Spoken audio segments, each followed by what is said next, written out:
So great that you're back here, and so your experience from last year has really paid off. You've got 2 lovely rides, haven't you? Right. I mean, I was surprised when Mr. Tom Amos called me and said he was invited over here and what I thought about the place, and I gave him all my input.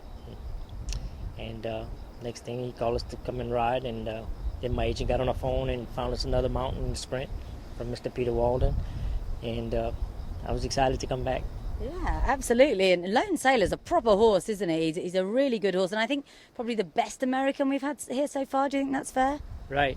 Yeah, absolutely. I mean, his numbers are really, really good, and he's doing really good.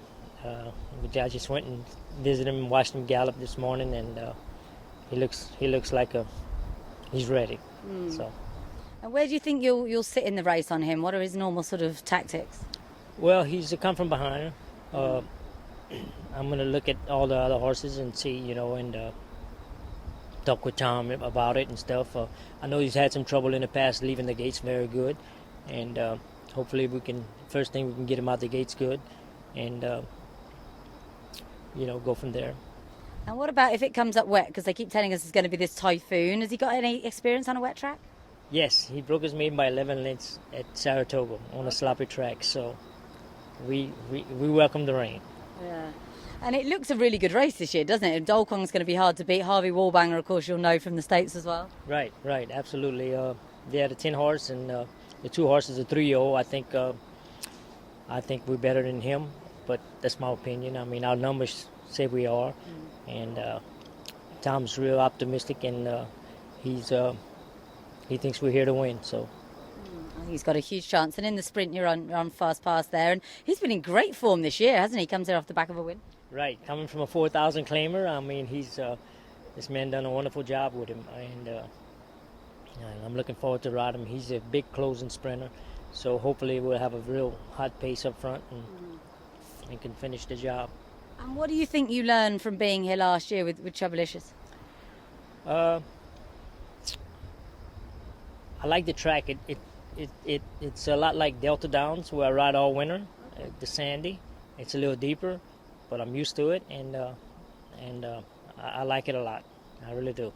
Well, that's good, because it is quite different, isn't it, to most tracks? So you're quite rare in liking it. A lot of people find it too deep. Right. It's not like sand. It's like powder on top. It seems like. But horses, I found my horse got over it really well last year, and I watched the horses train, and they seem to go over it very good. I noticed a lot of Korean horses all wear the blinkers and stuff and the hoods and stuff because of the throwback. But I never noticed the whole, the throwback was very bad last year. So. And tell us a bit about you. Where are you based normally? I stay year-round in Louisiana. I ride at Evangeline in the summer and Delta in the winter, and I sleep in my house every night. So, but that's where I stay, and I go ride races here and there, and I'm fortunate to come here, and I'm grateful. I have good people behind me, and got a great agent, and we've been doing this a long time. So. You tell me you rode in Dubai back in 2002, was it? Yes, ma'am. Yeah, that was a great experience too. I rode a horse in the sprint, Bonaparte, and he was a Louisiana-based horse, and that was a wonderful experience too.